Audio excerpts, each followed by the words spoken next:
Yesterday I made a video of all the common station weapons, but I forgot a few, and I didn't include guns, which finding a gun on the ground during nukies or something is really not that all uncommon. Obviously not all these guns are the same rarity, but you still may end up seeing them anyway, and why not? This is just kind of what I do, is look at stuff like this anyways. So, I did include the botany weapons in the last one, but I didn't feature them directly. All the major botany weapons do only 10 damage now. It's just different damage types, like the Scythe does 10 slash, Spade does a mix, Hatchet does a mix. So the damage of these has been diminished pretty greatly. These used to be 15. I forgot the bladed flat cap. I will always keep forgetting this for whatever reason. To make a bladed flat cap, you could just go to a close mate, and all you have to do is mix it with a glass shard. There's nothing that gives it away that's a flat cap, but they do actually do 6 melee damage, 6 DPS. They attack slightly faster, but they actually do 10 slash damage, which throwing weapons are currently bugged as far as I'm aware and always do double damage. I'm pretty sure I saw this reported a while ago. Like if I just throw this hat at this dude, it will do 20 slash instead of 10. As you can see, it did the 20 slash. So they're actually really powerful for that reason. And on top of this, you can actually put them in an improvised pneumatic cannon and throw them out. And that can actually get up to 40 DPS because it shoots twice a second, and you can make it automatic. Something I also forgot to mention, I didn't consider this a weapon for whatever reason. Makeshift bolas can be made with 15 low voltage cables and 6 pieces of steel. And when you throw it at somebody, it wraps around their leg and does 55 stamina damage. You can't redo bola stamina damage to somebody who already has a bola on their leg. But what you can do is, if you're fighting nukies, you could load up a pneumatic cannon with 4 of them. And what it would do is the first one will wrap around one nukie's leg, and then the second one will literally fly through them and could hit the person behind them. So you can wrap up 4 people's legs with one pneumatic cannon rather than having to take the time to throw them manually, because you could definitely shoot faster with the pneumatic cannon than you can throw because of throwing cooldown, and you could throw them further with a little bit more safety. Again, making pneumatic cannons is really easy. I covered how to do it in the last video, but you just make a pipe, unwrench it. Again, it takes another 15 low voltage cables, so low voltage cables are in pretty big supply here, and 6 steel, so you need 12 steel to even get 1 bola, so it's actually quite a lot of materials to be able to do so. But during nuke ops, you should be able to scrounge up enough chairs or tables or whatnot to be able to make a few of these. And finding low voltage cables isn't too hard a lot of the time, but the YouTube machines do typically get raided. But you can also find low voltage cables of decent, with decent common rarity in maintenance, so just keep an eye out. Anyways, thrown stun batons also do stamina damage, same as stun prods.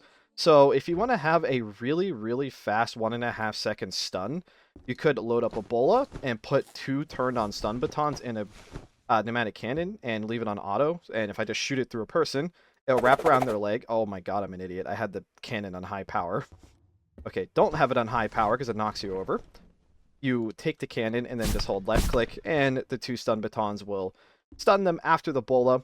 Again, if you're fighting something like Nuke Ops, though, I would recommend actually just going for 4 bolas, because if you miss the stun batons, you're getting rid of them, and not only do the bolas slow them in the immediately, because you lose half stamina, meaning you slow them by half, you also have the bola on your leg, which will slow you down permanently until the nukies take the time to shake it off.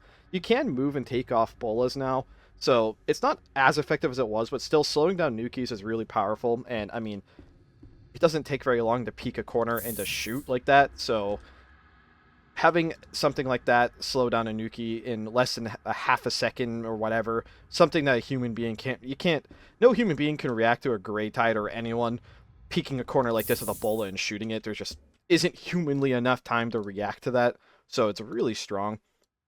Anyways, we'll just move on to the damages. The Fire Axe does 20 slash 5 blunt to hit, but it actually does attack slower than normal, which I wasn't even aware of until just now. But it does do a ton of structural, so it's still a really good melee weapon. It has a good wide swing, it acts as a crowbar, and it can destroy windows and doors like nobody's business.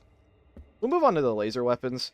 Something I find interesting is that the laser rifle, it shoots twice a second, but only does 14 damage. So it actually only does 28 damage, which is double that as a Svalin laser pistol, but Svalins can be mass-produced really easily and have huge capacities if you have big batteries. What I do find interesting, though, is the retro laser, which can be ordered at cargo, does more damage and has the same amount of ammo.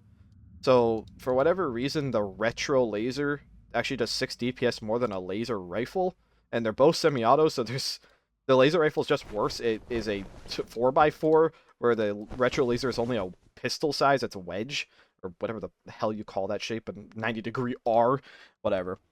But then it also on the same damage though as the antique laser pistol and the advanced laser pistol. Both of these recharge infinitely. The antique laser recharges quicker, but the antique laser is a one of a kind. Only the captain gets it. Where advanced laser pistols can be crafted if with the correct technology at a sec fab. Attention. You then have an X-ray cannon, which does 40 DPS. I didn't make its own chart. It does 10 heat, 10 radiation a shot, and it shoots twice a second. Then you have the laser cannon, which shoots slow but hits really hard, so its DPS comes out about around 42. Then you have the inspector, which, as far as I'm aware, only the detective gets this. It shoots somewhat slow, but it shoots 35 damage bullets, so it's about 52 DPS. The Deckard, I'm not honestly sure it's on every single station, but oftentimes you can find it in the vault in the fridge, and it shoots the same caliber as the inspector, but it shoots twice a second. So it actually has a really respective 70 DPS. And again, DPS isn't everything that matters, because like the Deckard only has 5 shots where the inspector has 6. So the total damage per cylinder for this example, the inspector actually has more damage overall. It just shoots slower.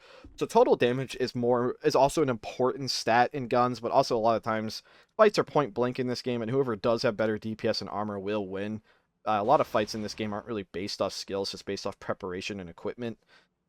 Anyways, onto the 35 auto guns, there's actually the Droist and WT-550 and MK-58 all shoot the same bullet. However, the WT-550 and MK-58 actually shoot at the same exact rate, so the WT-550 is just a superior gun because it has a 30 bullet mag instead of 10.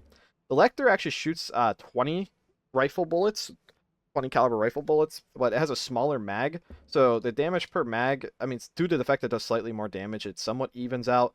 Also, something that's not taken into account here, the Lecter is really, really accurate. It shoots slower than a Joyce, so the DPS is worse, but the Joyce has really bad accuracy compared to the Lecter. So again, DPS stats and damage stats in general don't account for that.